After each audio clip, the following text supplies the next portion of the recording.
show. Mike T-Roy. What up, T? Hey, man. How are you, buddy? I am all right, I suppose. Good. Good. That's good to hear. Yeah, I have no actual complaints today. Really? Yeah. This is unbelievable. Well, the floor is yours, sir. Take that ball and run with it. Mentally, I'm good. Oh, that's fucking great. Yeah. Yeah. Mentally, I'm good. You know what? I'm learning to. People have warned me about this. Like, hey, you're going to start feeling better and feel like doing stuff, and you need to resist that at all costs because that's where you fuck things up. Mm-hmm. You know, and they've been very adamant. Doctors have been about what False you can sense do. of security. Yeah, sort of. And what's remarkable to me, because you're eventually going to have surgery like this too. Probably. But what's really remarkable is it's like, feel fine. I'm doing good. I'm sitting here. I'm but they're like, you can't lift anything. You can't bend over and pick something up. Like that shit is out. But if you do that, like usually when you turn a certain way or something twinges, you're like, fuck. And then it's gone in 5 seconds. Yeah. It lingers for minutes.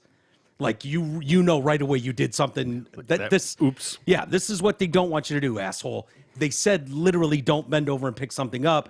You pick something up and it feels like your whole back's gonna blow out. Now you know why they told you not to do it. Yeah, exactly. Mm-hmm. But it's unbelievable how much shit. I talked about it the other day. It's remarkable how much shit how often you bend over, you turn, just all that stuff is just you take it for granted. Constant. Yes. You don't even realize it, man. Yeah. Everything requires you. Back, especially lower back, is the center of everything. Everything you do. Yeah. Every move you make. It is. You trying to play a drop, fucking call me a pussy or something? Absolutely not. I was not. You pointing out drops over there. I was not. I was just loading everything up. I was not. Smirk on your face. I wasn't. I was trying to sing a song there. Yeah. I'll be watching you, whatever. Yeah. Every step you take, every breath you've made. Yeah. Yeah. So anyways, I'm here and I'm doing okay, but just little by little, Cece's going to be the long-term problem. Yeah. You know what I mean? Like getting through the next week, at least my mom's here.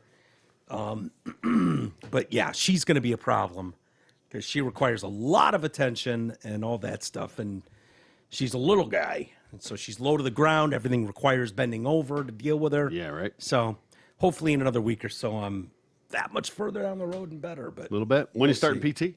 You know what? My surgeon said, yeah, you don't really need to do that, which is the first person that said it, but he was the actual surgeon. Okay. Yeah, I thought that was weird. He was kind of like, you're good.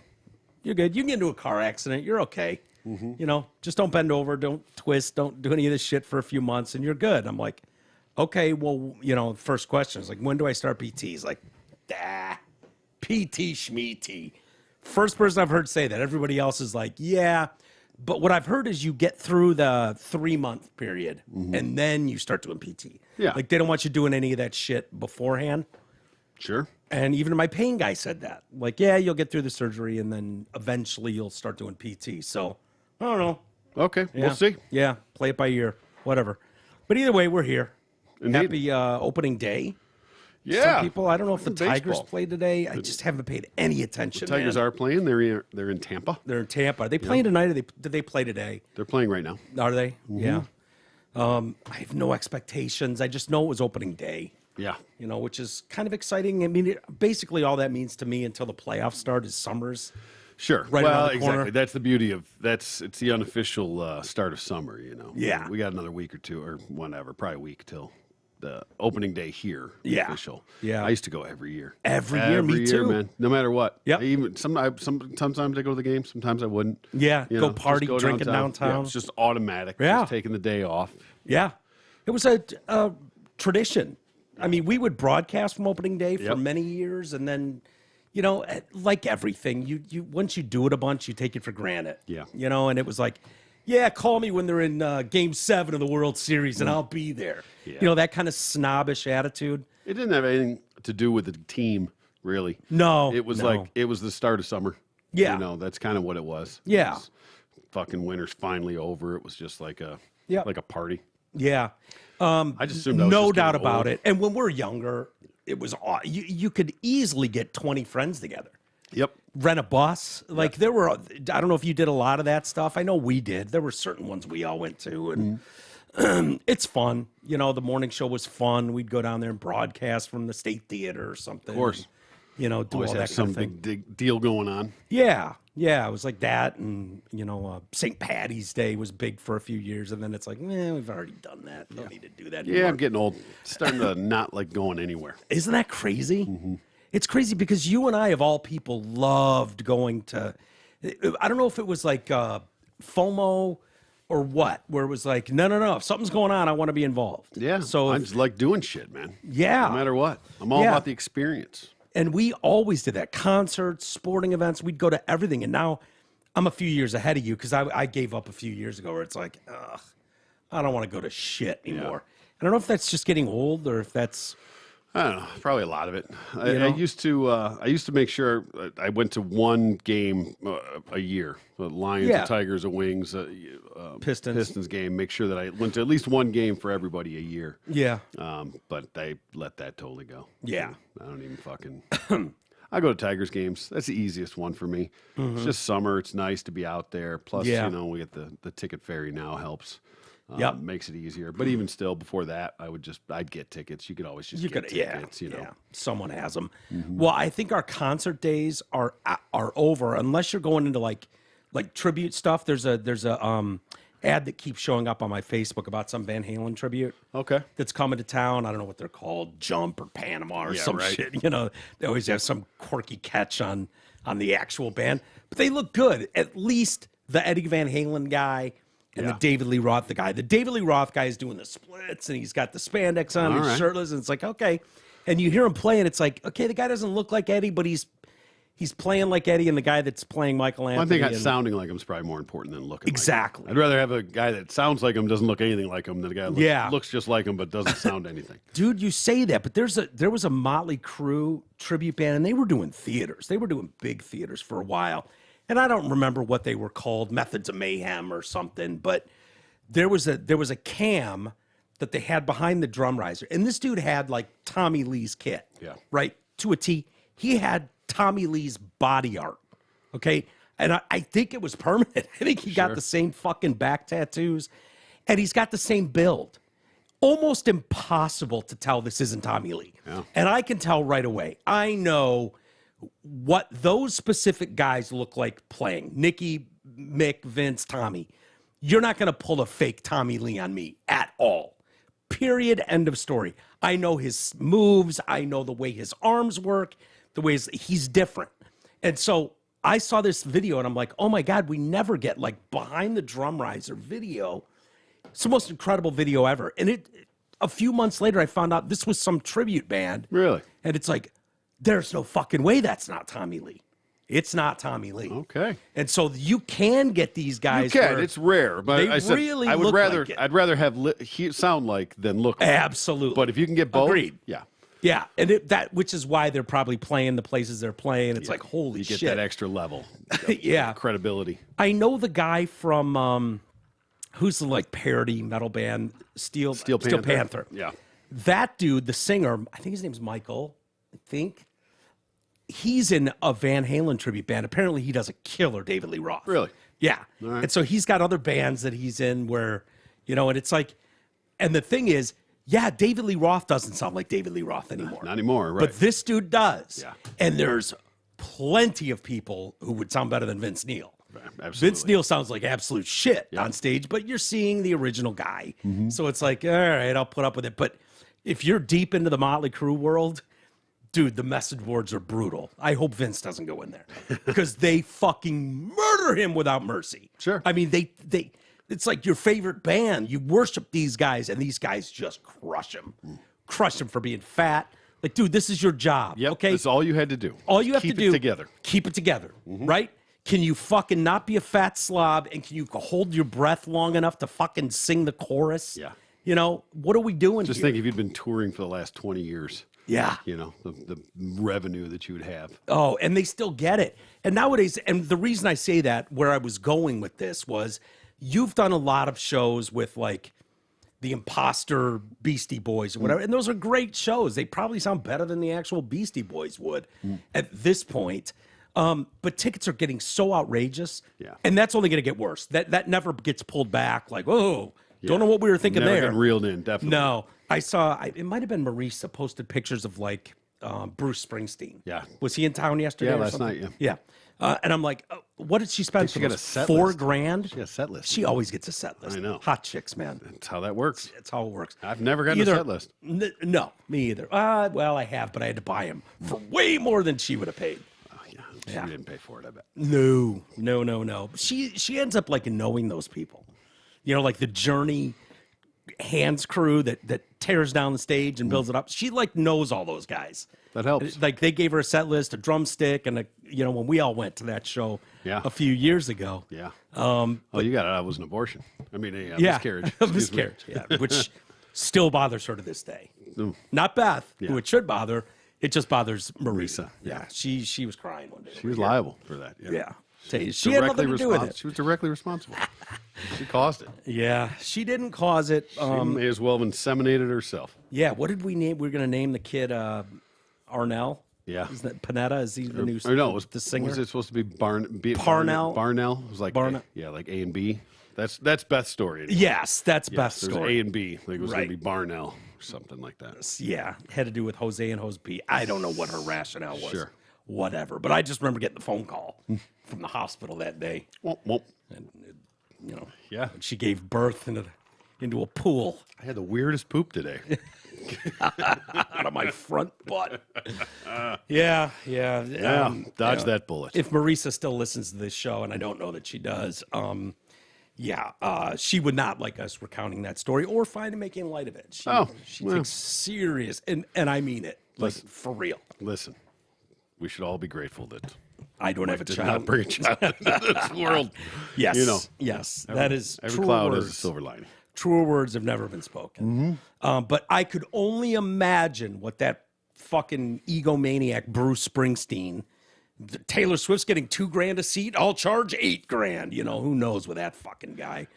Yeah. So the days of going and seeing, the Eagles or Bruce Springsteen or Elton John or any legacy act, forget it. It's over. It's over. I got to see Prince for probably a couple $100. I remember when McCartney was charging $300 a seat. It was like, Jesus Christ. Now it seems like a bargain. Absolute fucking steal. Yeah. Can you imagine seeing McCartney, a living Beatle, for $300 now? I got to do it a few times. But yeah, those days are so gone. And so I don't give a shit how much money I make, how much money I have. I can win the lotto tomorrow. I will not be paying thousands of dollars for a seat to see some band. No, the only It's one not going to happen. The only band that I basically said I would pay just Tool, about you anything. would. No, I mean I wouldn't pay anything to go see them. I mean I wouldn't pay $1,000 to go see them. You wouldn't if you had unlimited? Well, I mean I guess if I had unlimited, whatever. But it just You've seen them before. out of principle. I wouldn't. I don't pay to get front row, shit like that. That's just not my style. Yeah. I know enough of it, where I want to sit and how I want to sit. Yep. Best right there with value you. for my buck. Are you a side stage guy or? It depends. I love a good side stage. Well, we did with Tool once. We were like side stage mez, which was like fucking amazing. First, looking straight down on Danny, like being able to watch him just fucking wail. Yeah. Master. Yeah, and then Absolute master. Last one Tooch and I went to, I purposely got front row balcony, dead center. Like Fucking back? way back. Yeah. But there's such a visual show that goes along with it. When did you and Tooch go to see Tool? Last year? Last year, yeah. No Last shit. year. Supposed to be coming back this fall. I'm going for sure if they come back. Really? Aren't they going to be charging an arm and a leg? Because they're going to be playing LCA. They're not It'll be gonna LCA, I'm sure. Yeah, but it wasn't that. I mean, I think those were. I mean, but they're not crazy tickets. I mean, I think I paid like $75, $80 a piece Okay, for those. that's doable. That's reasonable. And I mean, that was. They I seem think like a legacy band that could be doing that ridiculous they rip won't. your fans But off. yeah, though. but they wouldn't do it. Yeah, They wouldn't I do it always like that. respected Kid Rock for that. Yeah. Remember when he had like $20 shows? Mm-hmm. It was like, no. We're not doing this. I'll do it. I'll just do the place for a week. Yeah. And just have $20 tickets. Yeah, it's great. for sure. Yep. No. Who was the band that you would pay? Whatever?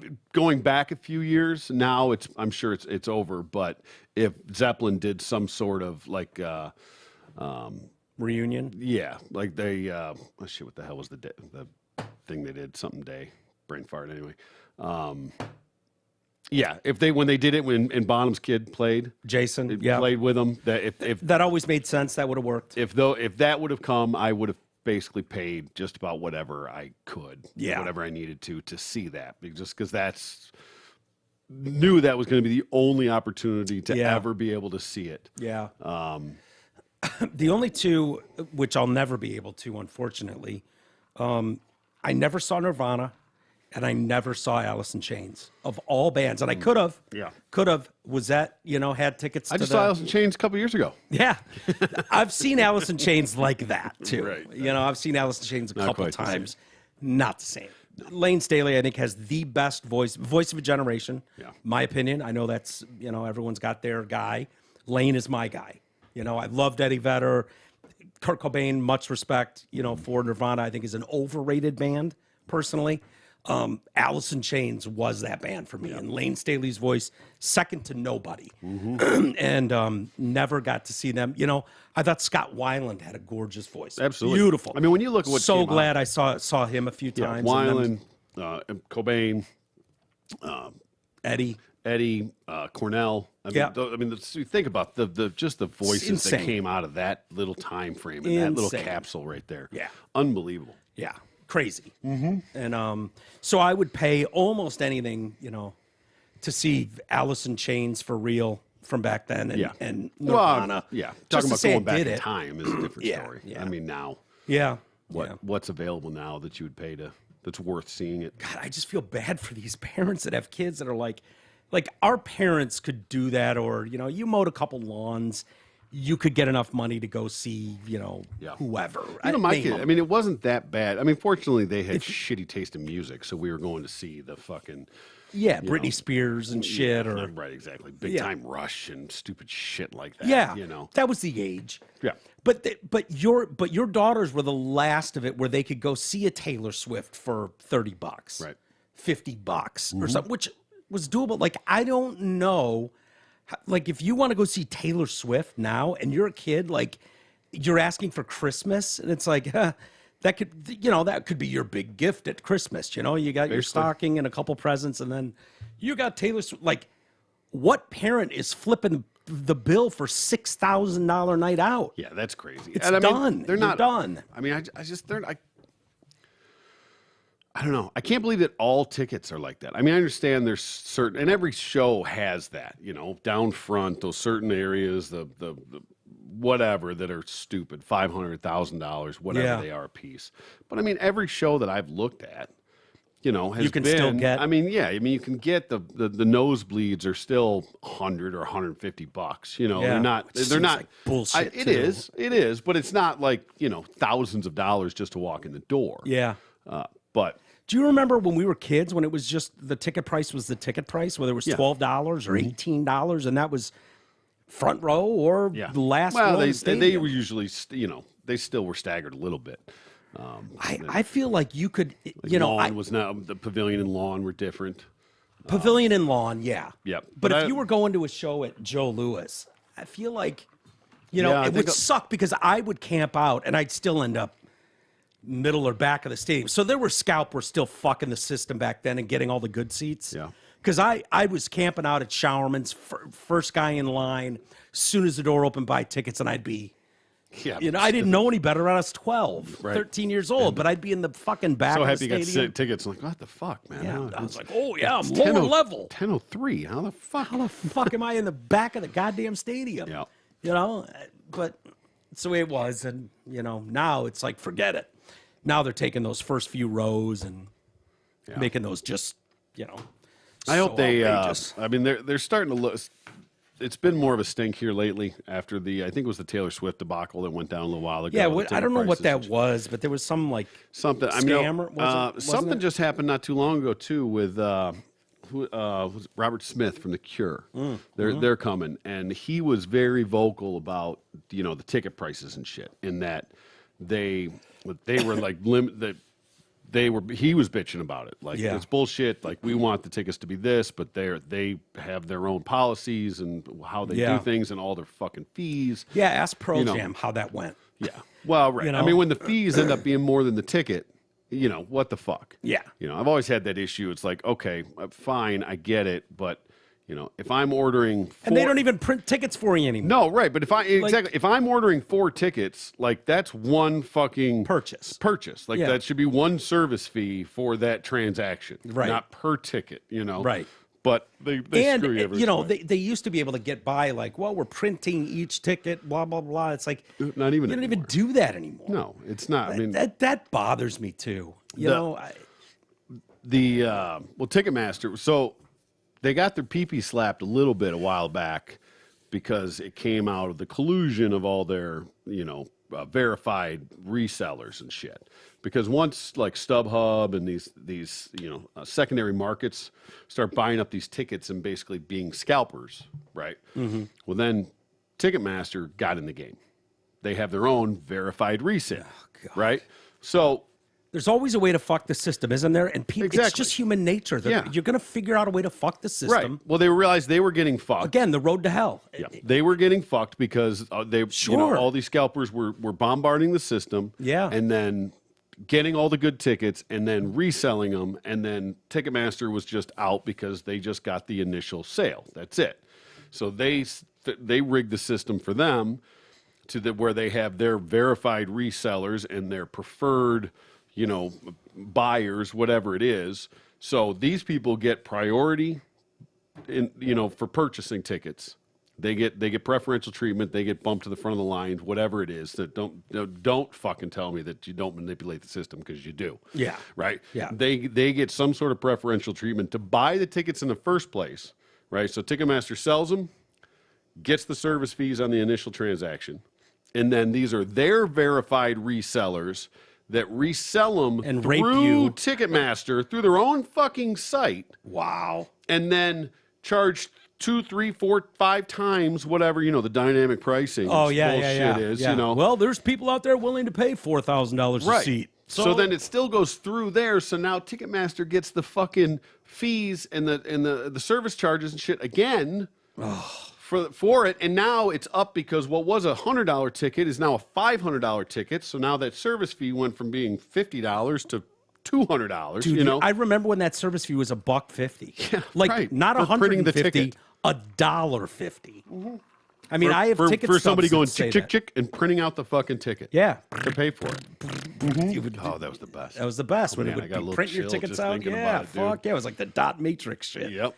It's great. But they you know, that's just infuriating because probably everybody knows it's fucking rape. It It's is, and they got crazy. like investigated basically into it, and they were like, "Yeah, well, it's not great, but I guess they're not really breaking any laws, so it just is what it is." So they found How their do own consumer loophole. protections not kick in at that point and go, we see what you're doing. It's time to close this loophole. Yep. We didn't think you could possibly get more sinister than you always have been. You're always taking a piece of something you didn't do. Yeah. You're providing a shitty service, and you found a way to rape everybody for each individual ticket sold at every venue where they're sold. You've monopolized by having all the good venues. I imagine they've got lobbyists galore in D.C. that are fighting on their behalf and paying off politicians. It's the same loop. And once again, the consumer, the end user just gets fucked. Just fucked. Deal with it. Yeah. You know? It is. I mean, even Pearl Jam, they've tried and tried and tried. But now, to go to see Pearl Jam, they offer tickets to members, which is fine, but it means you're paying $20, $40 a month every month to be a member of their thing. So you're paying however many hundreds of dollars a year to get on to be able to have access to buy tickets. Exactly. And then when you do, say, you know what, I've been a long time Pearl Jam member, supporter. I can't go to the show. I'm be out of town the week they're here. T, you want my tickets? I'll get tickets. You can't do it. Can't even transfer. No, you need a fake ID. You need to show up with. I mean, I don't know if that's changed. That's the way it was a couple years ago. I mean, exactly. And on some level, that's a good thing to try and cut down on the scalping of it. Yeah, but you end up. But you're screwing the you and me's of the world of being able to do it. Yeah. So. I don't know where it goes. I don't know where it ends, but it just makes it so people like me either get free tickets, because what happens is all the suites and a lot of those season tickets are bought up by banks and shit. And hopefully you know someone that works at, wherever, Rocket Financial. You got a friend there, they've got a suite to everything. Right. And so that's the way it was at Riff. It was like, oh, you want to go to the Pistons? Rock Financial has a prime suite. You can go to every playoff game. But the average Joe can't do that. No. And so it's like, the rich get richer. Definitely. Keeps winning. And you know what? We've been to so many shows and so many events where I feel like we won anyways. We did. We have. But we came through at a great time. Yeah. When there was so much out there. Yeah. When Lollapalooza was touring. Yeah. Not a fucking 4-day event in Chicago. Yeah, exactly. Like that. Yeah. Did you see the new one that just came out? No. They just announced it in what is it? A huge one out in Indio, where what's in California? Southern California? Yeah, with it. What's like the big the Burning festival? Man? Yeah, that's Arizona. What's the big? Yeah. That one. Yeah. It's I there. pass it when I go from Arizona to San Francisco. I cut through LA and I'll always pass through the desert.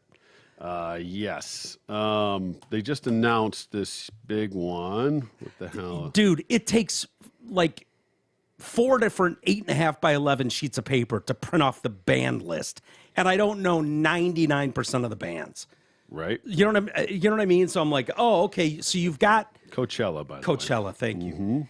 You've got the 4 bands everyone knows at the top, and then it just gets down into the fucking whatevers. And it's like, I'm not sitting here baking in the sun for 4 days to see 300 bands I don't know. Aftershock. Huh? It's the Aftershock Music Festival. Okay. It's in Sacramento, California, October 5th through the 7th. Want to hear the lineup? Sure. Guns N' Roses, Tool, Avenged Sevenfold, Korn, Godsmack, Pantera, Incubus, Queens of the Stone Age, Limp Bizkit, Megadeth, Rancid, The Cult, 311. Limp Bizkit? Yep. This sounds like Woodstock 99. They were redoing that. Where there was more than that, I thought, because I thought Metallica and shit was there too. Why don't I see I'd that? be shocked if they weren't. Yeah, why don't I see What is it, that? $100,000 a ticket? Yeah. Oh, let's see. Oh, maybe that's not the same one I'm thinking of. They, Unless honestly, it was fake one. Yeah, but that's they don't even look fun. Those festivals, I'm sure they are, and they would be if I was 20. Yeah, right. But they Just do a shit not show. look like fun. They Once just we don't. saw how Woodstock went down. Yeah, and I pay-per-viewed that whole thing. It was the best. That To whole watch it from weekend. your couch. Yeah, Exactly. It was fucking awesome. Drew basically moved in with Fellhauer and I, and the whole weekend, Drew just kept ordering food and shit. It would just get delivered because they were playing all day, all night. We just watched it the whole fucking weekend. It was awesome. I found there's a little hippie one, a dead fucking festival that's Really? 20 minutes from the cottage. No In kidding. August, yeah, out on some farm somewhere. You gonna go? Fuck yeah, I am. Yeah. Absolutely. Yep. Nice. I forget when it is. Is that August, this I think. summer? Yeah. Oh, okay. It's not bad. Anyway. Stumbled across that. Yeah, I wouldn't mind checking that out, especially if it's close to the cottage. Can you leave and go to the cottage and instead of camping out? Oh, hell yeah. I'm not staying there. Fuck that. Yeah. No, I'll stay at the cottage. for God, sure. that looks awful. Yeah. I think there was probably a day, although I was never big into we're going to spend 3 days in the fucking woods guy, or go to a festival because they did have festivals that lasted all day. I didn't even like those. Yeah. Like once I'm there for a couple hours, I'm good. Yeah. Even going around with the dead, it was the only reason we went to the campgrounds and stuff was to bang hairy chicks. Yeah, Yeah. and get fucking giant balloons of nitrous. Hell yeah. You That's know, where the real veggie party was, burritos. dude. That was fun though. That was different. That was like a circus. Scene, for sure. Traveling circus. Nothing will replicate that. Yeah.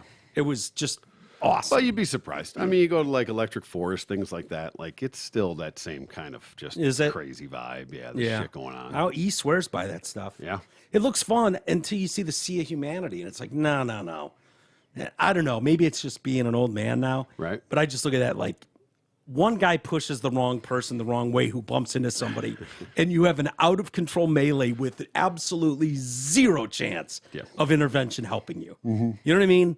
Like that's how that shit happens, and it's like, I don't need that. I was actually speaking of which, I was going to go to the Beaver Island Music Festival this year, right? Because Vinny's Pole's up there. playing that? Oh, Vinny's Vinny, playing yeah, that. Yeah, both yeah. with the Orbitsons and Sponge. Okay. 2 different days.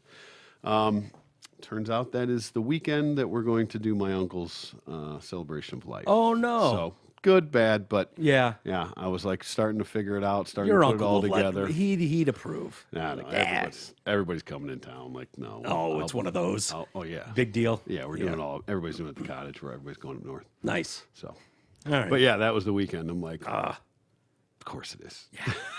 Isn't that just the way? It is. But Hey, speaking of excitement, that's always exciting. You know, even though it's for bummer reasons, still good to get the family together. Oh, definitely. Exciting time that'll be. Yeah. It's also an exciting time of the year because, friends, Ford's Truck Month is finally here.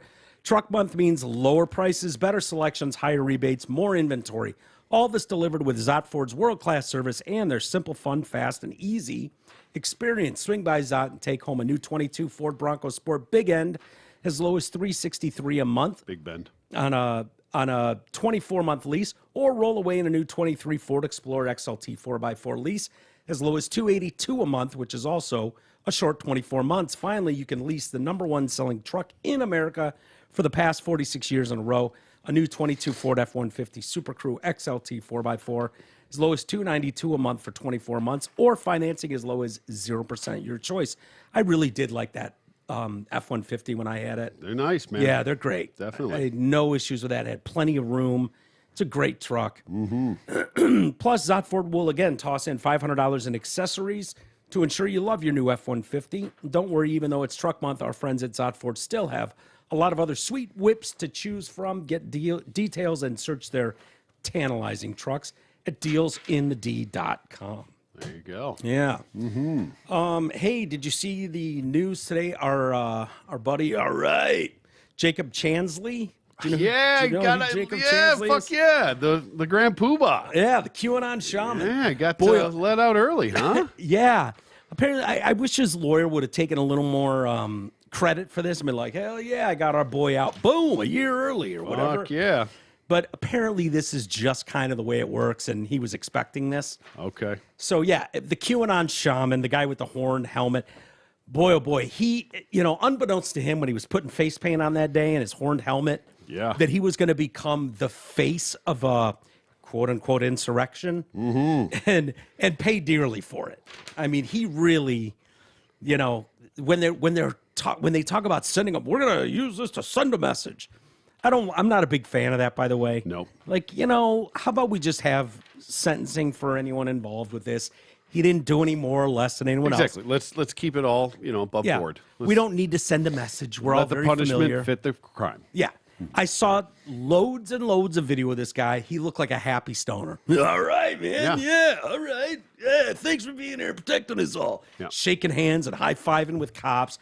Hardly seemed like some guy hell-bent on crazy when raising holy hell. The footage your boy, finally released. Everybody was all mad about Tucker getting that that footage. He puts out the footage of him, especially the one that was most telling, was him, reading Trump's tweets, telling him that he wants everybody to go home and to stay not oh, okay, what a monster. Yeah. But nobody ever saw that fucking clip before. That's crazy. Odd. Why? But this guy was rotting in a fucking prison. Yeah, for 3 fucking years. Unbelievable. Yeah, it doesn't seem to fit the whole thing. I don't know what side of the argument people are on. I understand it. It was a Let the disturbing punishment day. fit the crime. That's it. And I have no problem if you want to send an overall message to people and go, you know what, everybody that came into the Capitol that day,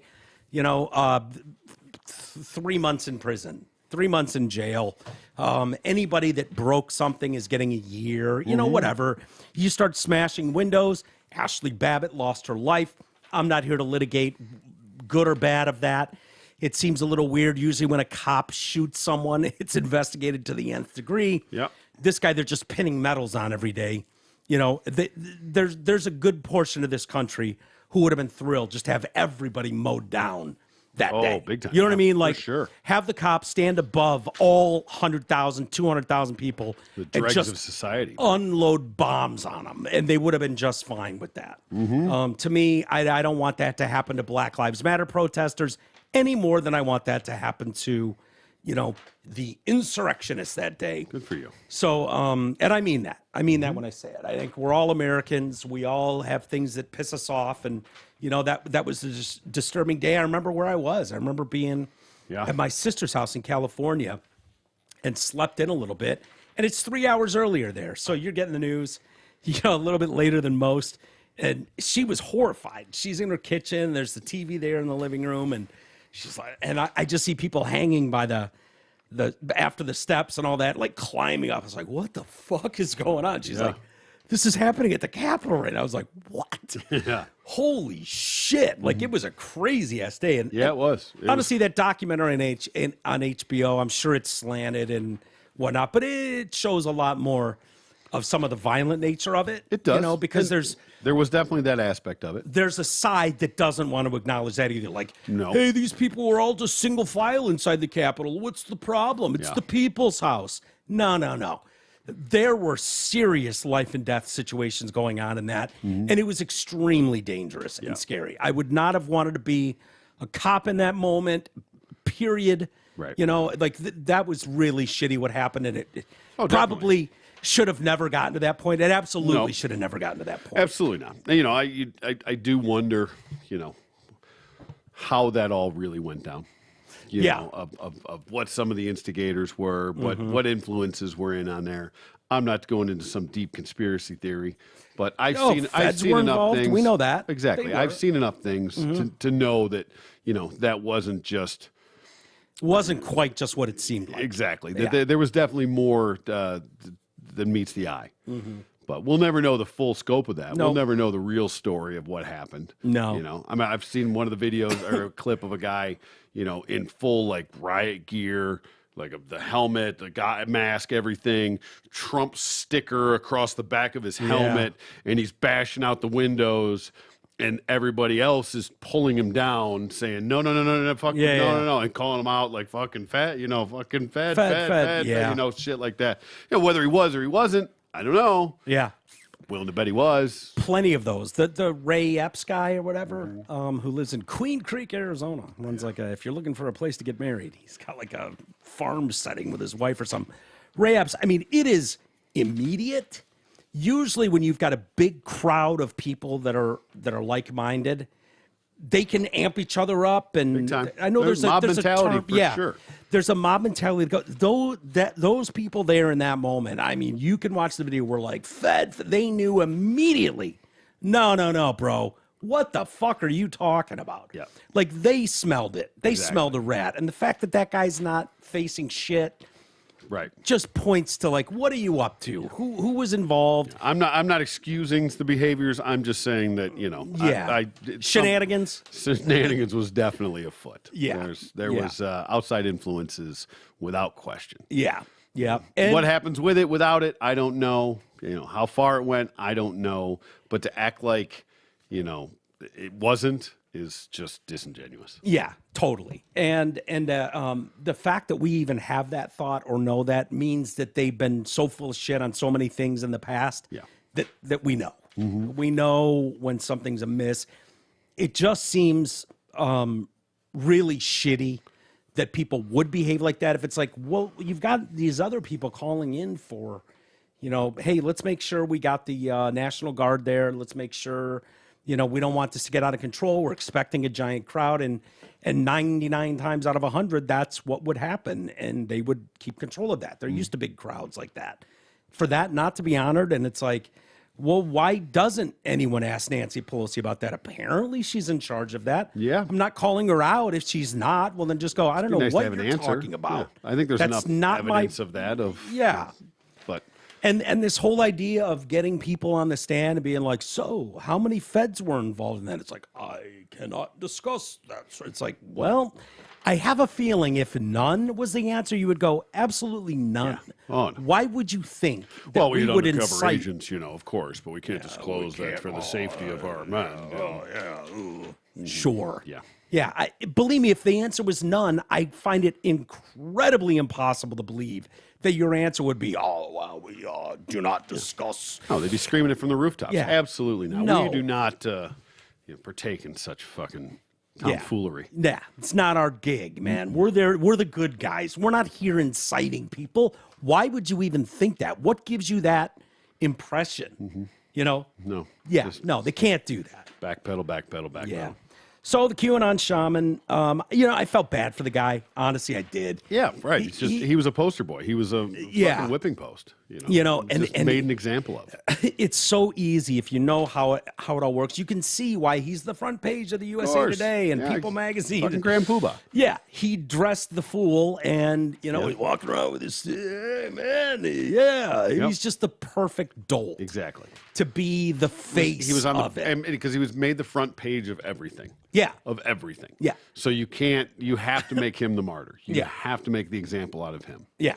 He's the guy. I mean, you don't have to. They did. They shouldn't have, but they did. He's the fat dude that dresses up as a turkey or a pilgrim every year at the Lions game. Yep. That they can't wait to get on camera. Have to show it. Hey, where's the 400-pound guy dressed as a pilgrim? He's always there. You know what I mean? Like, they're looking for those characters. Yep. I had so much fun. I went to the Cardinals Buccaneers. Oh yeah. Sunday night football game. Yep. This past season, and it was right around. It was Christmas night.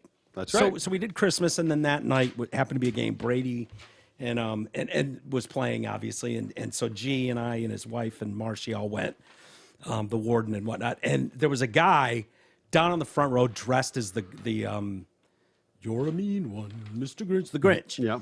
Dressed up as that, dude. If you're looking for cheap publicity to be a star, there you go. Dress like that. He couldn't go 2 feet. This guy was on the Jumbotron every 10 seconds. Everywhere. He was constantly walking up. You could just see the cock of the walk attitude. Sure. Everyone wanted a picture. He's fucking, he's the great. It's just, oh my God, dude. Never watching the game. Couldn't give a shit less about the game. But that's the guy that's going to, that's the super fan that's going to make it. It's the front page of the paper. And that's exactly what the QAnon shaman, he didn't call himself that. No. Right? Yeah, that was given. Yeah. You hardly knew when I first announced Jacob Chansley. People were probably like, who the fuck is Jacob Chansley? You all know who the QAnon shaman is. And has there ever been any correlation proven between him and QAnon on any level? I don't think so. Yeah. I don't even know. To say it. Yeah. And who cares anyways? No, I understand. Goofballs think of QAnon. I'm just. It's hilarious. More my point. Yeah. That you can just say shit like that. Yeah. For the record, Jake is out on schedule, tweeted his lawyer, Bill Shipley. I told him 16 months ago in our first conversation it would be February or March 23. Federal Bureau of Prisons math. I didn't do anything extraordinary. This was always the schedule. I just understood it and could explain it to him. He was expecting 12 more months. So he was thinking another year. He became the sort of mascot of I'd say, for sure. Yeah, and then some. Court documents said he scaled the Senate dais and took the seat that Mike Pence had occupied before the certification of the election went off and they had to scramble out of there. I saw him, what do they say, scale the Senate dais? I mean, you mean he took a step onto the... Stepped up to this, like scaled it, makes it sound like he fucking threw a fucking hooks on a rope and scaled up like Batman walking up the wall. Exactly, scared the shit out of everybody. No, he went up there and he sat at the desk like most people would do, like, all right. Kicked his feet up. People come over here and it's like, you want to sit down in my chair and Troy's chair and put headphones on and we'll take a picture of you at the mic. Everybody wants to do that. It's the same thing. Yeah, you're in the fucking... Hey! In the Capitol, yeah. Yeah, you want to sit at the dais. Yeah, all right, everybody, cool, man. I mean, that's what he was doing. He was doing nothing. Right. He didn't know what to do. Holy shit, man, they let me in. Right on. High five the cops. Yep. Was not a danger to anyone at any time. No one. It's not a threat to anyone at any time. No. Although I didn't know this. Chansley, apparently, he refused to vacate the seat when asked to do so by law enforcement. Okay. That was more of a suggestion by law enforcement. I saw that too. Where they're like, all right, come on. He's like, all right, hold on, man. It was one of those. Now it's resisting arrest. It's like, okay, can we choose our words wisely here? Oh, they did. I saw that interaction. They chose them very wisely. Yeah. They did. He said, Chansley said that Mike Pence is a fucking traitor. Okay, I feel like I'd see that video a lot. I haven't seen that video. Yeah, I haven't. Is there a video where he's saying Mike Pence is a fucking traitor? And even if he did, what's that got to do with anything? Yeah, right? Does that mean that he's some sort of top-notch criminal? He also wrote on a note of paper on the dais. So I imagine it's like anything. It was a sticky note. From the desk of Mike Pence. Yeah, right. Yeah, he wrote, "It's only a matter of time. Justice is coming." Okay. Okay. It's a veiled threat. Okay. Dog whistle. Sure. So if that's a veiled threat that someone needs to serve out 4 years in federal prison for, then a trans day of vengeance should also be a veiled threat, and they should fucking look into that as well. Right? Yep. You know, man, it's only a matter of time. Before what? Before the facts of the election come out, and realize we were justified I in assume this? that's what he meant. Not before we're gonna go get our pitchforks and our Justice is torches, coming. and we're gonna come. Yeah. No. Yeah. Gross. Justice is coming. Yeah. It's disgusting. Yeah, I don't Clarence want Thomas justice style. coming. Shipley signaled that Chansley will speak out publicly about what happened to him one day. Jake will make his thoughts known about all that has happened when it is the right time to do so. Do you think he's got to wear the horns and the... No, I don't think that comes out again. No, you think he retires that Yeah, suit? he doesn't Barry Bonds it. He fucking lets it go. He doesn't LT this shit. He puts that away and lets it go, and, and lets it die. But no, he's gonna wait because he'll get paid to talk. Yeah, and that's what it's gonna be. He'll have a speaking tour. He'll do the whole fucking starting with Tucker. He'll go around. I don't like that though. Here's the thing: if this just ends up on a Fox Nation thing, where Fox's production team does it, who else is going to give him a voice? It goes behind a paywall on Fox. Who else is going to give him a voice, though? You're preaching Nobody. to the choir, right? Normally, on a story like this, you're talking 60 minutes. You're talking 2020, Yep. right? You're not talking about Inside Edition. Nobody's going to give him a voice. His local paper. You're talking about the interview they all wanted, 60 minutes on an all-new 60 Minutes this Sunday after football. The Jacob Chansley QAnon shaman interview. That's how they discredit him. That's how they control the narrative. Yeah. Is by not giving him the platform, not giving him the voice. It's funny when I watch Jimmy Dore. Jimmy Dore takes a tremendous amount of shit because he'll go on Tucker Carlson's show now. Yeah. And he's like, look, I would go on CNN. I would go on MSNBC. I would go on 2020. But they won't. They don't invite me. They won't have anything to do with me. Glenn Greenwald is getting the same treatment. Of course. All these people that are like, no, it's not that I'm some right-wing fucking nut job all of a sudden. It's easier just to pretend that they are and not have to actually, the rubber doesn't have to meet the road. Yeah. You don't have to bring them in and actually put them on your station and let people see what's really there. Yeah. It's easier to just deny it, discredit him, call him a fucking, extremist, right-wing fucking conspiracy theorist, fucking so election simpleton. denier, anti-vaxxer, insert fucking slur here. Yeah. Conspiracy theorist. and leave it at that, but not actually give them any opportunity to explain or defend themselves. It's just so sad. It is. That's where we are. So That's where sad. Like I said, this guy should be when he gets out. That's the reality. This should be 60 minutes. Should be 2020. It should be fucking. They should be lined up to interview this guy. Yeah. To get his side of the story, to find out what it is. And I don't even know what his side of the story is, really. Hell no. But all we saw it. was a half a stoner in a goofy outfit walking through the Capitol, and then they plastered We him know what they everywhere. told us. Yeah. And doesn't seem to coincide with what we saw. Would it shock you at all if he went on 60 Minutes and they were like, so how did you fall for QAnon? Would it surprise you in the least if he went, QAnon, I didn't even know what that was. No, not at all. Maybe he did. There's plenty of people who fall for stupid shit all the time. Knowing what it is and fucking follow it, believe it, is two completely different things. Yeah, and a lot of people got suckered into stuff like that. They're not the first. No. People want to believe in something. They want to believe with a group that that they figured something out, or and with the government, when you're talking about the government, the conspiracy theories have gone on for eons. About what they're capable of, what they'll do. Right. The whole thing where, we want 75 years to ensure that every person on Earth is dead before we release the information about. That's what they want to do with COVID stuff. Yeah. We'll release stuff in 75 years. No. How about you release it next month? Exactly. Fuck off. We're not doing this JFK murder shit Nope. where we're still making movies about it 60 years later. Fuck off. We deserve to know. Yeah.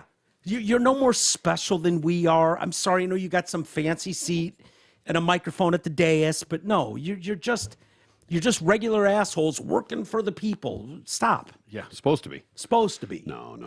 They're high on their fucking hog now. Yeah.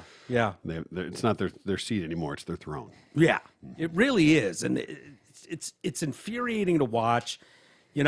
I'm watching these assholes get all whipped up yesterday about Whipped. Yeah, all whipped up about gun stuff. Oh, gun, because some trans idiot fucking goes into their Catholic school and shoots the place up. Yep. And now these pretend to give a shit politicians are arguing with each other about gun control. I just can't think of a dumber argument. There's got to be something smarter than just like, these cowards don't want to do anything about gun control. These assholes want to take your guns. No. It's just such a... It will never be decided because there's too much... It'll never go it'll never go anywhere. No. Because it's too easy that they just get to pretend that they give a shit. Yeah. That they are going to do anything. Yeah. Because as far as I know, all those guns were purchased legally. Yeah. If there were no red flags, per the red flag laws now, that would prevent this person from having guns, was the issue. Because it was an assault rifle, okay. Well, yeah. let's be realistic about what that is. It's a rifle. Yeah. It's not an assault rifle. It's a rifle. Yeah, a lot of people think that's what AR stands for. It's not assault rifle. It's not what it stands for. They'd like to think that. They want you to think that's what it means. Yeah. AR-15 means can fill 15 people per second. Yeah. It's sad and it's it is, but the fact that tell me what the gun laws, tell me how that would have affected this. Unfortunately, the way things work, when you turn 18, there's a lot of responsibility that comes from it. Like before your 18th birthday, your family can step in and intervene and go, no, you are still a fucking child and you are going to this or you're doing this. You're not able to purchase this. But once you turn 18, it's very hard. And we just know how hard it is for families to see the problem with their own kids, right? Sure. If you have a fuck up kid, nobody wants to see it in their own kid. And I often talk about gangbangers. Like you talk about, Aunt so-and-so and Uncle so-and-so who has the family over. And it's like, yeah, your gangbanging son or nephew shows up for Thanksgiving dinner. Well, he's not a gangbanger when he walks into your door. Right. He's not a menace to society at your house, His Mom. friends come over and have dinner. Yeah, they're polite. Exactly. Right. They're not fucking Hi, Mrs. pistol whipping Johnson. you. Thanks for having us over. All you see is the good behavior. You see him and his knucklehead buddies come over. Remember when they used to play basketball? Well, now they're Crips together. The Eddie Haskell fucking philosophy. Yeah. And worse, way worse. So it's like, I don't know, he was always such a good boy. It's like, well, your good boy's been a fucking menace when he leaves your doorstep, okay? You don't want to see it. I don't blame you. All of our parents on some level probably dismiss. Exactly. And you want to believe the best, and you don't see the reality of a lot of it because they don't show you that side of it. This idiot's mom, the girl that I'm gonna call her a girl. Fuck yeah, it's a girl. You know what I mean? It's a girl. Like even she went by Audrey and Aiden sometimes. Like she used both. Like she didn't know. This was a very recent thing. Yes. Would you really? Maybe there was something going on up there. Maybe you weren't all fucking there. Maybe you were dealing with some other shit that you took out on other people. She used the names Audrey and Aiden, but her preferred pronouns were he, him, according to a LinkedIn page. Oh, great. Okay, so that day when she signed up on LinkedIn. Makes that fucking official. Yeah. Police Chief John Drake added that Hale had been suffering from an emotional disorder at the time of the shooting. Okay, who's not suffering from that? Yep. We all have this idea like, well, she was in counseling. Okay, so am I. What does that mean? That I should be expected to go shoot up a fucking school with kids in it? I'm on medication for depression and anxiety and fucking loads of other things. right? I have fucking issues. It doesn't mean I'm gonna go shoot up a fucking children's school. But you could. Yeah, but I wouldn't. You know what it is, Troy? I wouldn't want people being able to point to that. Yeah, right. Believe me, the worst I would do is take myself out. That's as far as it goes. Respect. I'm not looking to pay back enemies and fucking run around and find anybody who slighted me to shoot them, or go to a school and mow down a bunch of kids. No. Believe me, there are plenty of people with emotional issues, with health issues that don't behave like this. So it means you need your family to step in and go, you know what? And her mom is like, yeah, well, we told her to sell her gun. You know, we thought she probably shouldn't have a gun. It's like, well, maybe you should have tried a little harder. Yeah.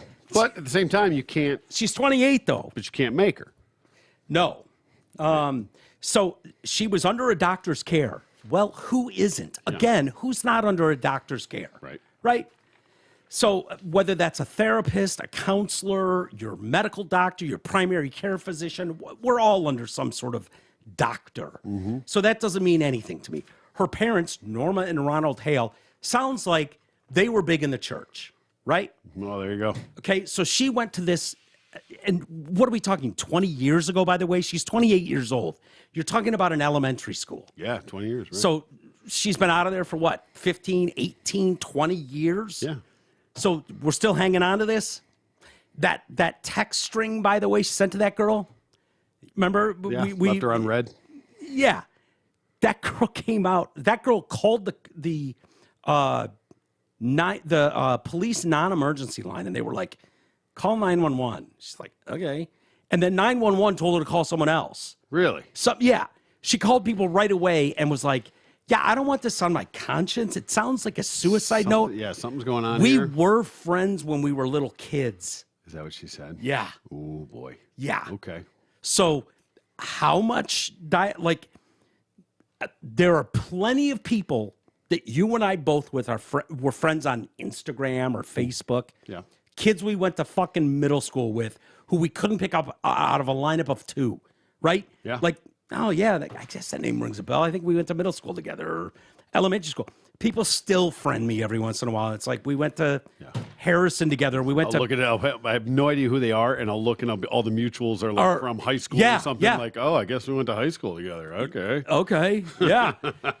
It sounds like it could be a situation like that where, like, okay, you're friends on Instagram. You sent an Instagram DM essentially to this person, like, I love you. Not even, but not even to the cell phone.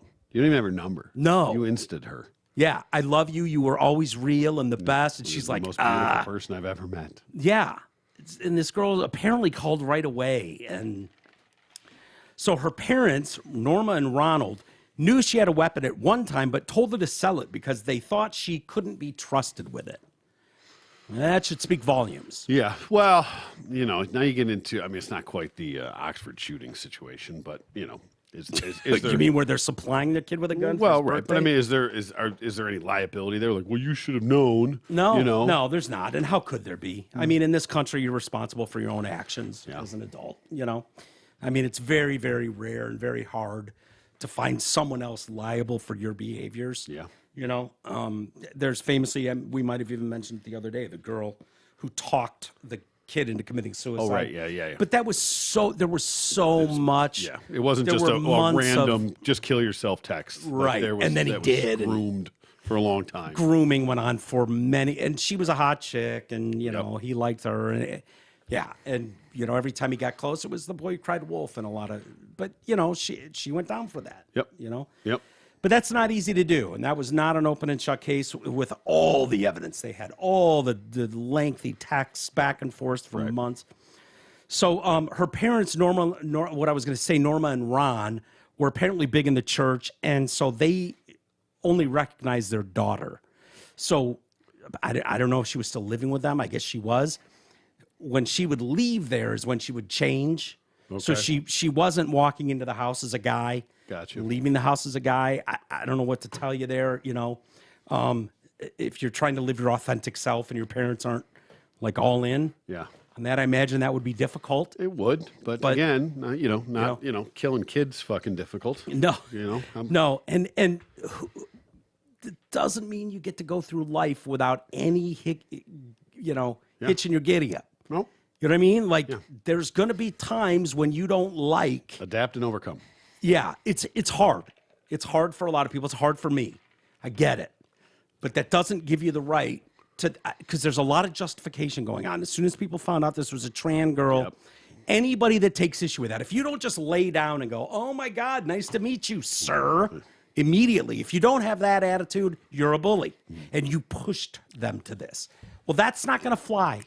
That's not going to fly with parents. No. That's not going to fly when, when a second grade class, 4 of the girls all come out as trans the same day.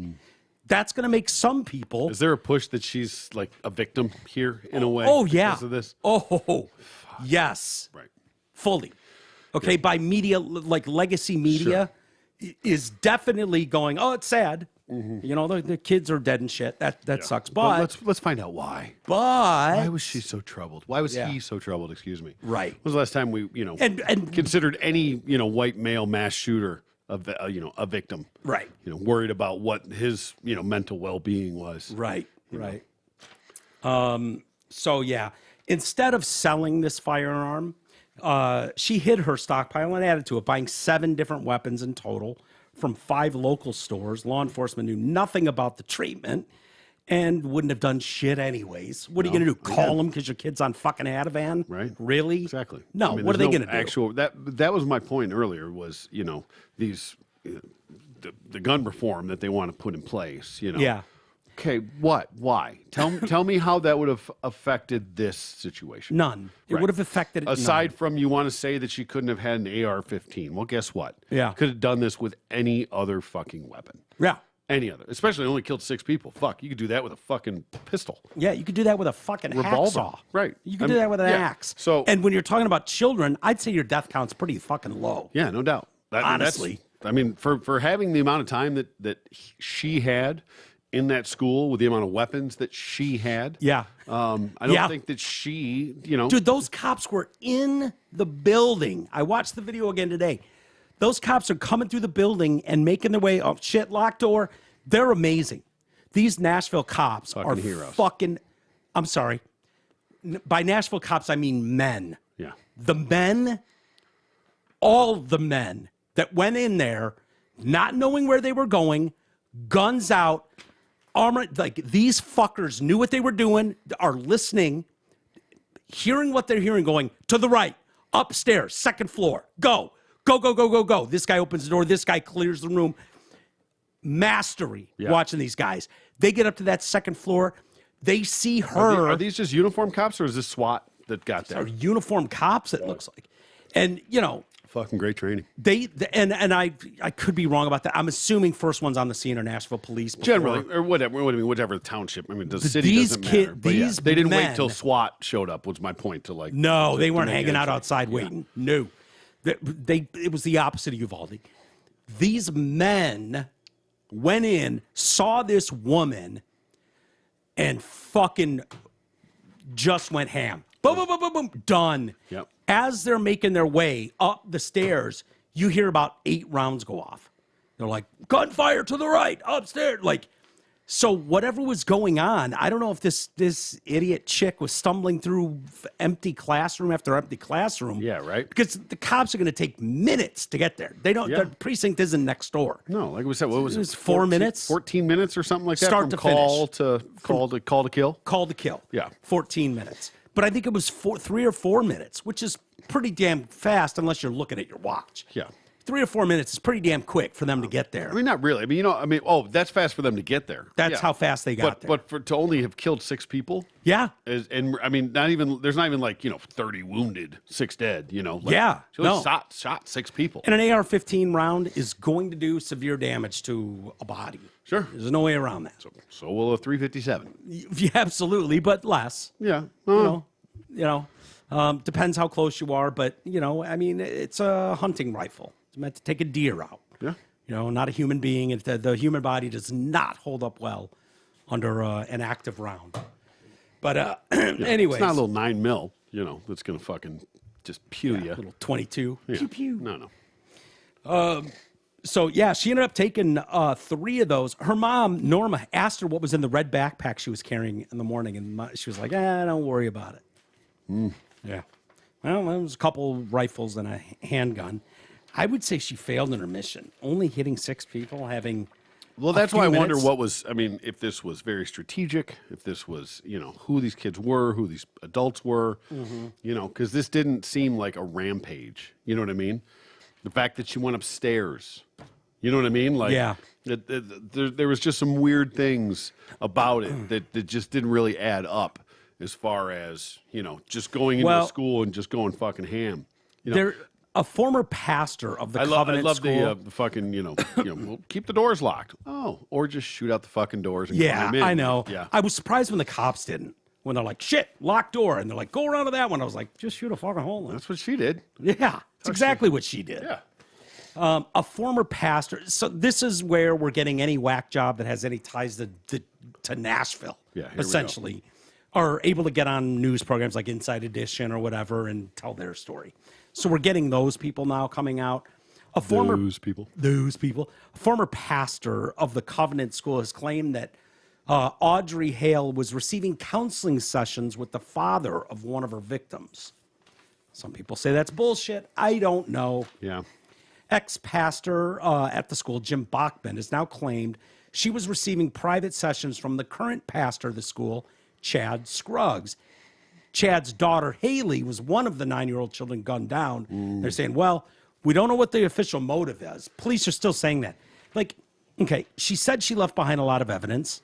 Plenty. It'll all make sense one day. Yep. Left behind all this evidence, including a big manifesto.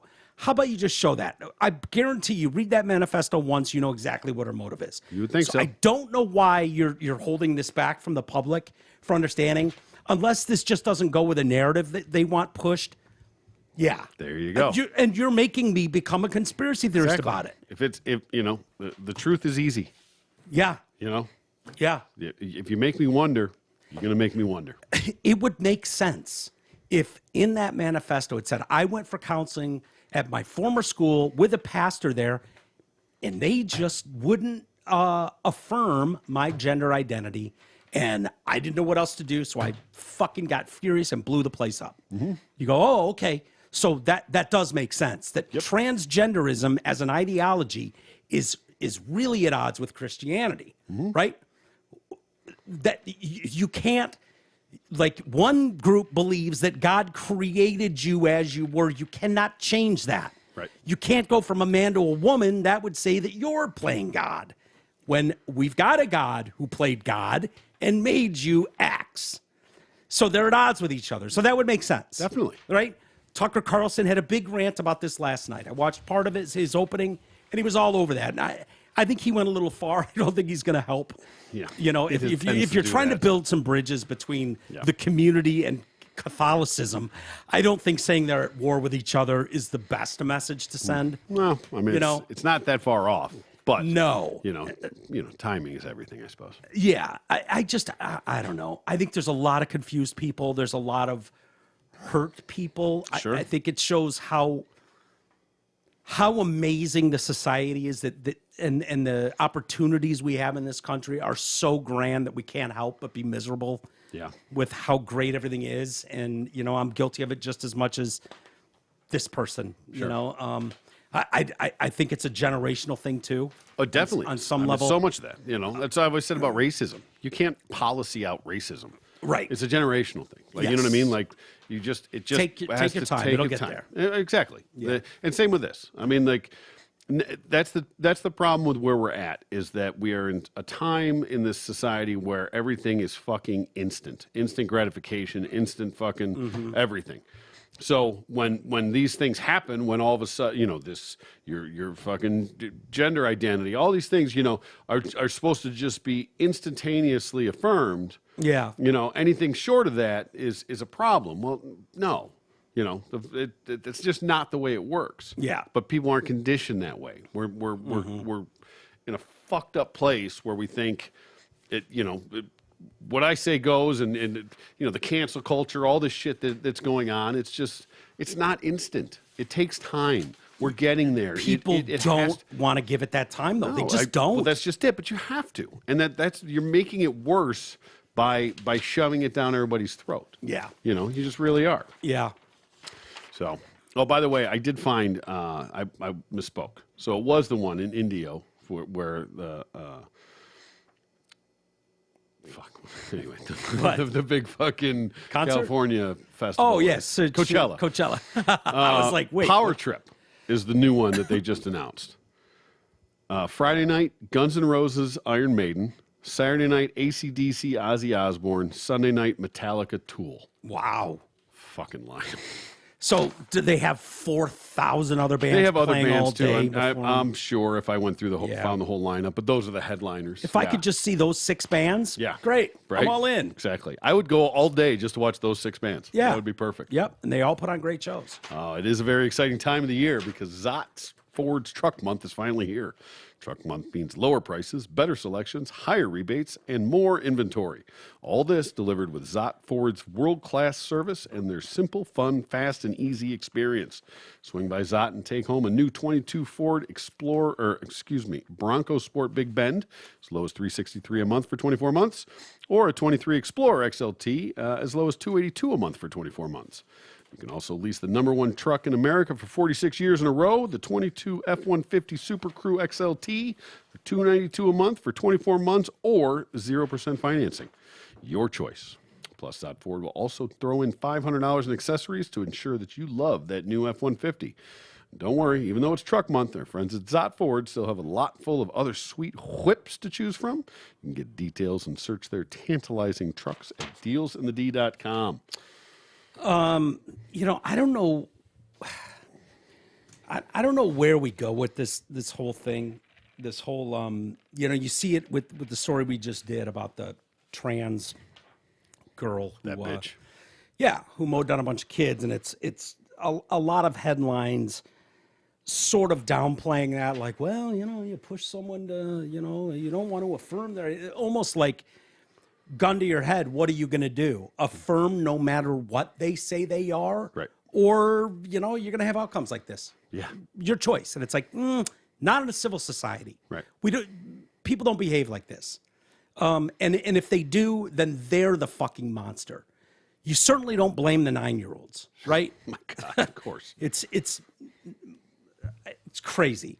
So now I can't figure out why the push on all-American things that you think of. The baseball season's about to start, and inevitably we're going to have Pride Night where everyone fucking gets to wear a special hat. And, we celebrate everyone's pride and whatever. Mm-hmm. I don't know how much longer we have to do this. The NHL's Vancouver Canucks have announced that before their game against the Calgary Flames Friday night, the team will feature a drag show. Oh, that's going to go over like a fart in church. Fuck yeah, especially up in Canada, eh? Yeah, right? That's what they need. Sure. That's what the NHL's been missing, drag shows. Didn't the NHL just fucking walk that back? Saying that they were sort of. That they were like, okay, maybe we're going to take a break on this shit because there's been a lot of pushback, realizing that everybody's not on board, so maybe we stop shoving it down your throat. Yeah. I saw that come across. Yep. The drag show. But meanwhile, in Vancouver. Yeah. The drag show will include Vancouver-based performance MX Buckaroo, Karaoke Dokie, Xanax, and Geraldine Spears as part of Pride Party on the Plaza. Players will wear Pride-themed warm-up jerseys designed by a local artist. Yeah. Let me know how that goes. Yeah. I hope some of the players there, because they're not all on board with this. No. I can promise you that. When you've got a roster of, however many guys. We talked about it. It's a very, very limited few that actually have the balls and enough to speak up about it. Yeah. No one's will just do it, don't like it, don't want it, but we'll just do it because it's not worth the issue. I would go as far as saying 9 out of 10 players on any roster would not be thrilled about this. But you know what? Go along to get along. Yep. You know what I mean? Like, it's as simple as that. Like, I mean, not quite 9 out of 10, but yeah. I mean, ish, 8 out of 10, 7 out of 10. I'd say over 50%, probably, yes. Would probably be like, you know, I don't need to be a billboard for you. Especially, especially when you're talking about, you know, professional athletes, you know, the alphas of alphas. Exactly. You know, for the most part. Not that they're not sympathetic, not that they, but, you know, great. Do it somewhere else. Yeah. I don't need it on me. Yeah. I don't need to support it. Yeah. That's how I think they would feel. Drag show performers featured on the plaza will join us inside at the Stanley Park Brewing Activation in Section 111. Okay, so that means you're going to have them in one of the lower suites, all the drag queens. And at some point, I would guess the Jumbotron's going to be on them. And I'd love to see what the reaction of the crowd is. Yeah. When you pop them up on the screen. I hope it gets the rousing standing ovation you expect. Yep. I don't know that it will. You know? No, let's see. My guess is no. You will not get the response you think you will. The opportunity to celebrate the 2S LGBTQIA plus community is very important to our entire organization. Is it? It is. No, your entire organization does not find this the shit. They just don't. Okay? Don't lie to me. If you want to force this on people, right? You know, this fine. You know, you can do what you want with your organization, but do not act like your entire you do not speak. Don't speak for me. Don't speak for the fucking people that work in the arena, all through the arena, who are part of your organization. Do not speak for all the individual minds in the locker room and the coaching staff. You do not speak for the entire generation or organization. You don't. Nope. So saying your entire organization is behind this totally is bullshit. Your entire organization wouldn't be for giving everybody $100. No. Right. Somebody would go, well, that's fucking dumb. I do more work than that guy. Give me $200. Someone would take issue with it. You think they're all behind Pride Night for drag fucking queens to be dancing in the atrium before the game? Can we fucking... Really? There's got to be an NHL package we can watch this game. Yeah. I don't believe it. And by the way, you just slip it in that 2S before the LGBTQIA+. I was wondering. I caught that. I was like, what the hell? Well, what did we just say here? You know what that is? They jumped the line. It was always lesbo, gay, fucking bis, trannies. Yeah. Pluses. Yep. And the rest Yeah. here on Gilly. You know, it was like that. And the rest was what the plus was. You just slipped 2S in there one day. Wait, what is 2S? Yeah, Two-Spirit. I'm sorry? Two-Spirit.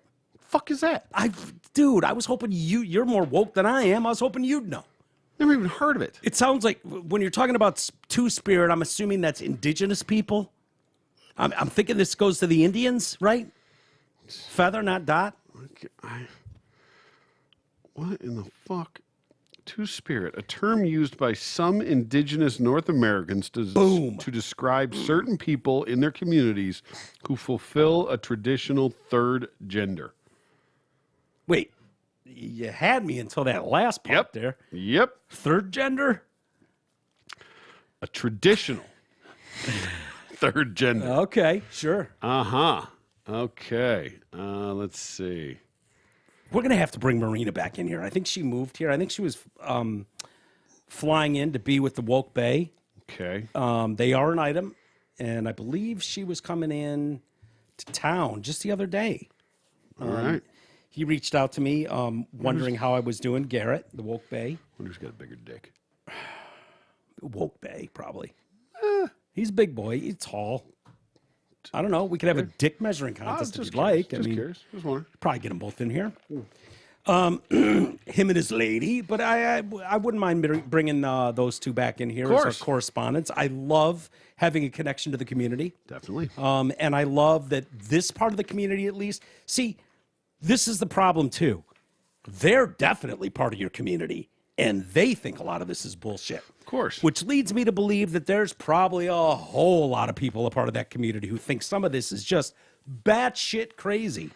Oh, just for the record, yeah. The term Two-Spirit was created in 1990 at the Indigenous Lesbian and Gay International Gathering in Winnipeg.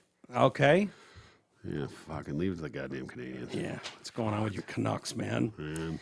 Pride Night. This is very important to our entire organization, said Michael Doyle, president of the team's entertainment and business operations. No, it's not, Michael. Stop forcing your narrative on everybody else. Pride Night and all the incredible activities that highlight this evening is special for a number of reasons. Besides raising awareness and understanding. Okay, first off, we're aware. Wait, I have news. We're very aware, and we're also, hold on, we'll get to you. We understand what it is. Of course. We got it. It's bullshit. We don't need more fucking clarification. We don't need more understanding. We don't need more awareness. You have made yourselves abundantly aware. You've arrived. Mm-hmm. Got it. We're here. We're here. We're queer. Get used to it. Get used to it. Got it. Just for the record, Two-Spirit was not intended to be interchangeable with LGBT Native American or gay Indian. Rather, it was There's a gay Indian? Rather, it was created in English and then translated into Ojibwe. No, Ojibwe. Yeah. Ah, very nice. Very nice. Yes. So the masturbatory clowns, exactly. right? Now we know what's going on. Mm-hmm. Mm-hmm. I think Jay made that up, by the way. What? The masturbatory practices, the Ojibwe or something, you know? Did he? If so, that's fantastic. Yeah, I think he did. I think he told me that one day. I just made it up. I don't know. Fucking asshole. Seems like a totally Bugsy thing to do. Yeah, no doubt. So yeah, they're really everyone interested in raising awareness. Okay. No, fully aware. Everyone's aware, right? We don't need more understanding. It also lets our fan base know that everyone is welcome here at Rogers Arena. Well, you know what, Rogers Arena? It would be against the law if you didn't allow everyone at Rogers Arena. That is fair. There are laws that make it so that everybody's welcome at Rogers Arena. You need to have special ramps in place so even people that are in wheelchairs can make their way around Rogers Arena. You don't need to have a special fucking everyone flash their gay night at your arena to let people know that they're welcome. You have a bigger problem if a gay guy shows up or someone shows up wearing their own pride jersey and gets their asses kicked in your arena for it. That's a bigger problem. That, by the way, is also against the law, and someone should do serious fucking time for the hate crime that is. Punishable by a long time in prison. Yeah. Those laws are on the books. Yeah. So this idea of awareness raising and fucking blah, blah, blah, we want to let everyone know they're welcome. They should all already know they're welcome. No, we want a virtue signal. Yeah, exactly. That's all. Our team blows, so this is a way to maybe trick these people into coming. Like, we support you a lot. Come down here, bring your flags and shit. Sure. We're going to make our fucking, since we own all these people on the ice, we're going to make them all dress up goofy for today to show how much they care about you too. Awesome. Good idea. We look forward to celebrating these core values with our community. Of course, they believe strongly in diversity and inclusion. Meanwhile, there's been a lot of players that are like, yeah, you know what? That's all fine. Love them to be in the stands and all, but don't make me a billboard for this shit. Sure. Gary Bettman seemingly suggested the league might jettison some of their pride events. This is the first time we've experienced this, and I think it's something we're going to have to evaluate in the offseason. This is one issue where players, for a variety of reasons, may not feel comfortable wearing the uniform as a form of endorsement. There you go. Who could have possibly seen that coming there, Gary? But I think that's become more of a distraction now because the substance of what our teams and we have been doing and stand for is really being pushed to the side for what is a handful of players basically have made personal decisions, and you have to respect that as well. So, yeah, that tells me that they've had enough of this. Yeah. Yeah. Oh, yeah. Another guy had enough of shit. Little fucking egg on their face. Yeah. There's another guy who in Canada who was like, oh, yeah, so you've got a trans girl, that trans man is just a lady who went and smashed the fucking weightlifting record. Yeah, I'm a lady too. Okay. And went and fucking stomped that record. Here we go. Full beard, Nice. whole works. They've got it in their fucking, national whatever rules for trans athletes. You can't ask them if they're male or female. You can't fucking guess.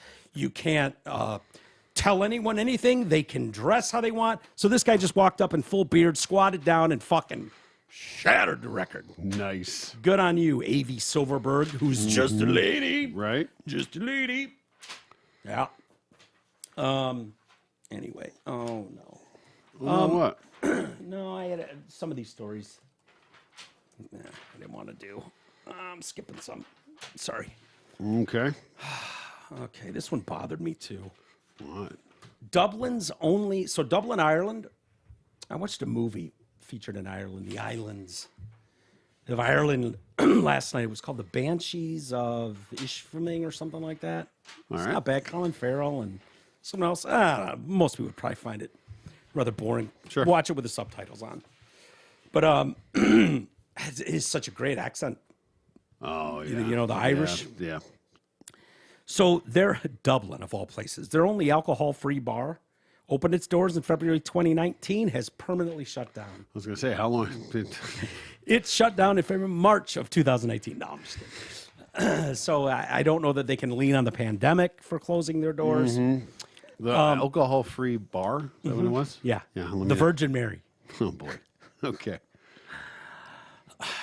They confirmed it would be shutting the bar for good, but added the team will be taking the concept on the road. Yeah, out of Ireland.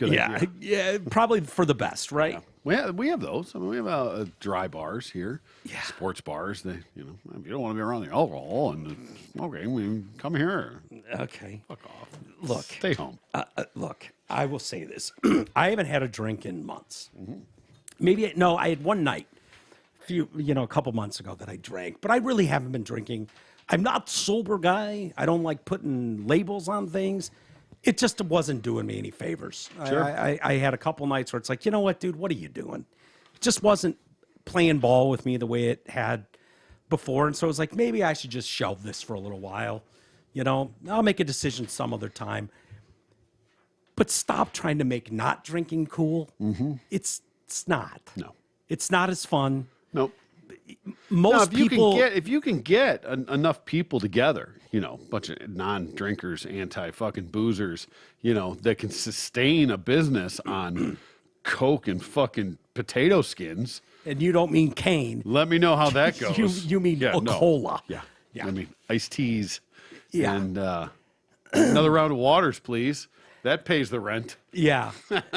As part of the wider franchise operation, we're thrilled to be bringing the new TVM, the Virgin Mary. Yeah, boy. The Virgin Mary. This is propping up the smoking hot virgin chick. Like, yeah. Why don't you leave her at home now? Yeah. It's not as cool as the chick that puts out after a few cocktails. Sure. Sorry. Do we even know if Mary was hot? We don't. Okay. Huge bush. I bet. Guarantee it. Yeah, for sure. Out of control. Mary had. Mary had a little lamb between her fucking legs, is what I'm thinking. Right? So we're going to bring this concept to events, festivals, pop-ups, and much more around the island of Ireland. Sounds very profitable. Because the vending machine doesn't work anymore? Yeah. What are we doing? Come on in, have a water. Yeah. We can throw some darts. Who wants a Snapple? Yeah, thanks. Thanks, the Virgin Mary car. Its aim was to cater to customers in Ireland who were trying to cut down on their alcohol intake. No, it's for people that don't want to drink or don't drink or can't drink. Or be around fucking people that drink. Right. Yeah. Yeah, it's not to I'm taking a night off from boozing. No. You've made the decision that you don't drink anymore. Yeah. If you're hanging out, I go to the real pub 5, 7, 6 nights a week. Yeah. But on Sundays, I'm going over to the Virgin Mary. Yeah. Yeah. Unless there's some smoking hot bartender Shirley chick working Temples there. for everybody. Its aim, let's see. So this was started by Vaughn Yates and Oisin Davis.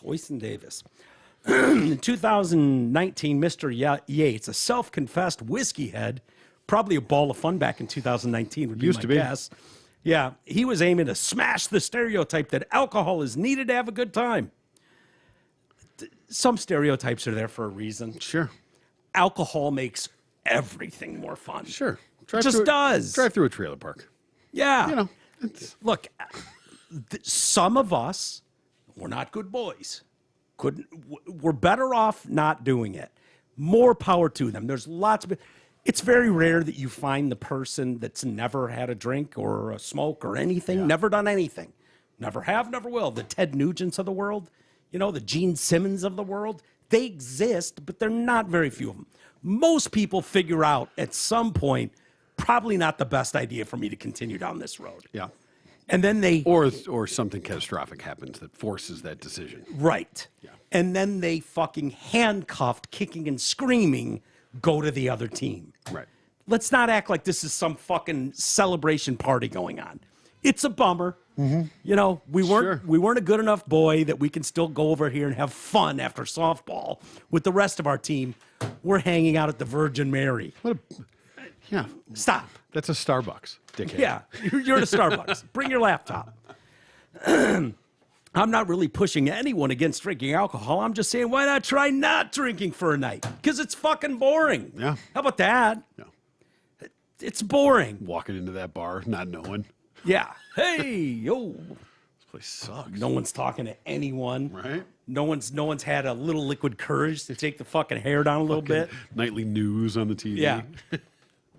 25% of people in Ireland don't drink. Bullshit. Which means 75% of people in Ireland do drink. Yeah, but that's bullshit's 25% even, I bet. Yeah, you think, yeah, but are those all the under 21s? Maybe. Right, exactly. Which means their younger population makes up 25% of the country. Or older, or, have an anklet or something. Something going on. I don't even think the cops, is drunk driving even illegal in Ireland? Probably. Yeah. They're not, it's not that backwoods.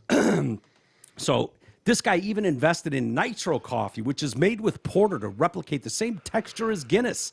My friends tried the porter coffee the other night and said to me, this looks like and even smells like Guinness. And doesn't give you the effect of Guinness. At all. So there's only one problem, Mr. Vaughn, with your fake Guinness. Yeah. It doesn't have anything close to the effect. It's like coffee. Sure. Which is nothing like Guinness. Nope.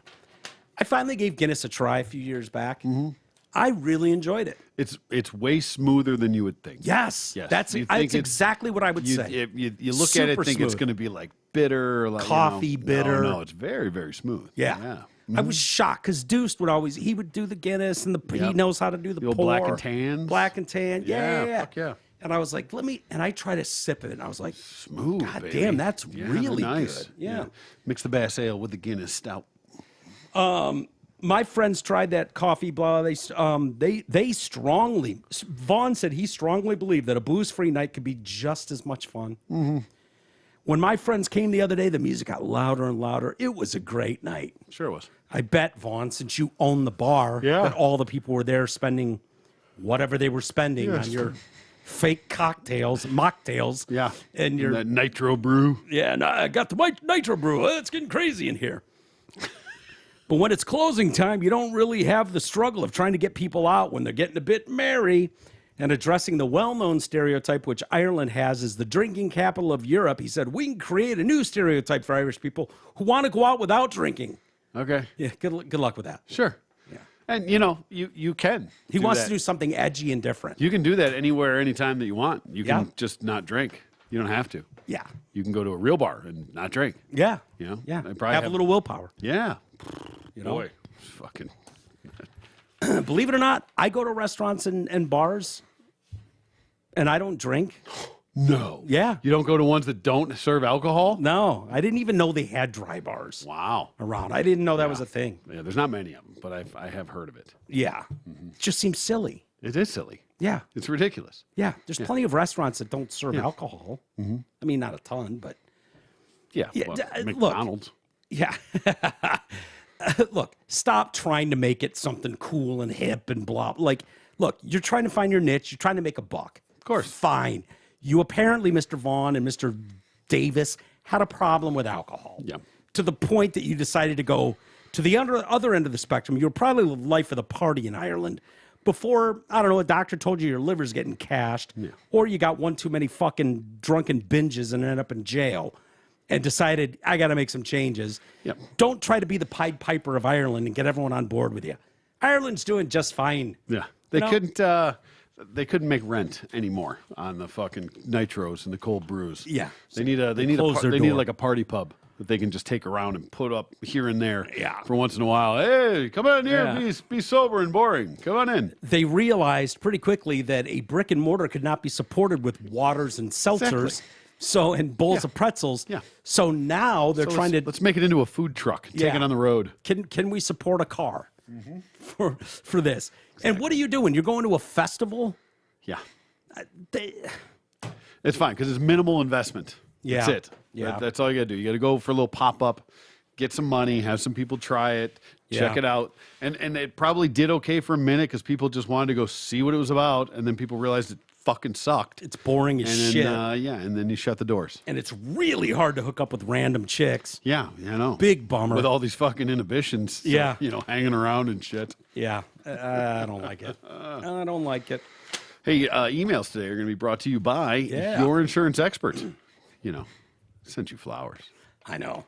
What a delicious flowers, too. Flowers I can eat are flowers I like. Yeah, I'm going to eat one of your flowers. Yeah, absolutely. Hey, are you paying too much for health insurance? Are you uninsured?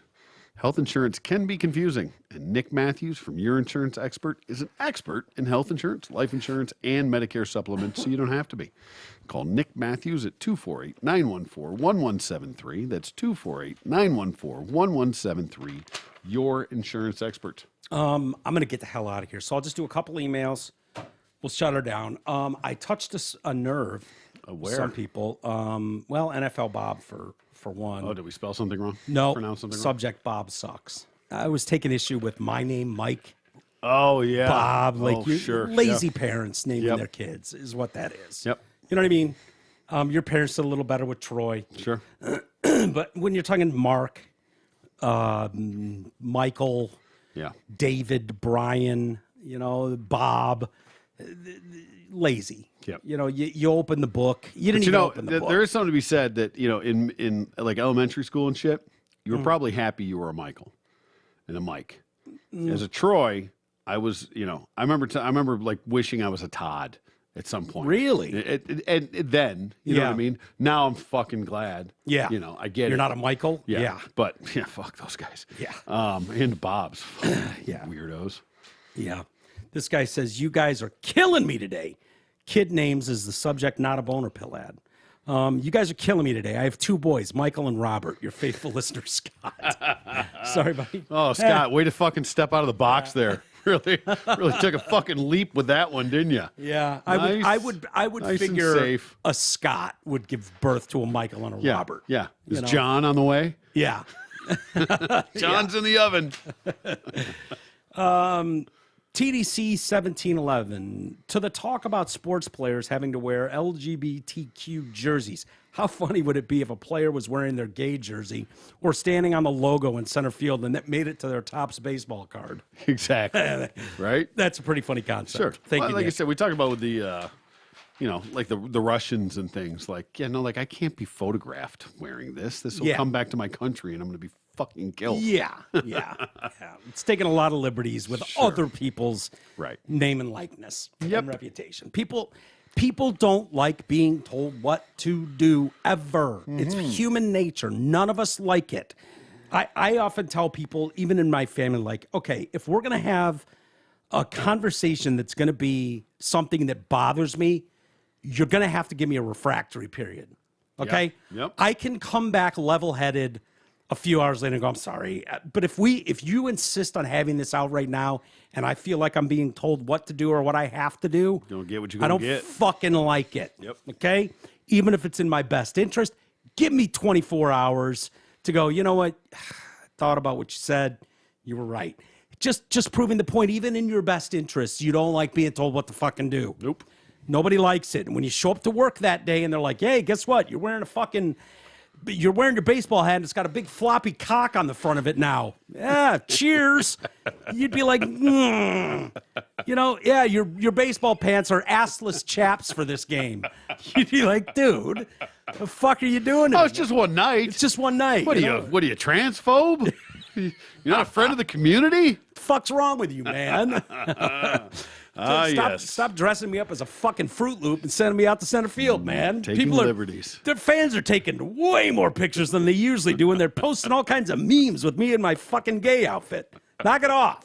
You want to dress up like a Fruit Loop, send your own ass out to center field. Yep. Don't do it with me. Nope. As the right, exactly. As the owner's in his box with his fucking hot wife and fucking 3-piece suit on. Yeah, exactly. Just looking at his fucking clowns doing their little dance for him. Dance, queers, dance. You're part of the community today. Dance. Be more gay. Yeah. They're just playing YMCA over and over, making these guys do it. Like, this is for what's the banana team? Yeah, the fucking Savannah Bananas. Savannah Bananas. Let them fucking have it. Yep. The Savannah Bananas. I mean, they've already got banana in their name. Yeah. It's perfect. I've been watching some of their videos, dude. So they're good. great. They're great. Yeah. They're great. They'll never make it in the bigs. Little choreographed dances. They all do it. And then the fucking, like the pitcher and all that, and then comes out of it right into the fucking pitch and stuff. Right? It nails It's them. awesome. It's great. Yeah, if you're not familiar with the Savannah Bananas, look it up. Minor It's league so baseball good. team. So good. We should go down to Georgia for a game. Yeah, well, you know what's funny? It's Actually, sold I out looked. like crazy, I think. They're doing a like a tour, but they're not really? coming here. They're not coming anywhere close. I looked. I would have Really? fucking What are they definitely doing, gone the to South? see it. Yeah, I mean, I think like maybe like fucking Cincinnati, like might have been Well, like that's the not that close. It's not that far, but neither's Yeah. fucking Georgia. Yeah, yeah. For if you're gonna go that far, fuck, I'd rather get on a plane and go to Georgia than fucking drive to Cincinnati. Yeah, true. It's a shit drive. Yeah, I know exactly. So, but no, it's the best thing going today. It really is. Hell yeah. Hell yeah. All right, with that, we'll call it a day. Thanks, everybody, for joining us. Certainly appreciate it. Should be back next week as well. I don't foresee any problems there. We'll see. The only problem may be Isis might join us Yeah. a little bit before he heads up we only north. get him for a little bit. So Yeah, he's heading up north in a couple of weeks. So, boy. yeah, good for him. Living his best life. indeed. Doing his Isis. All right, everybody, have a great, great weekend. We'll see you next week.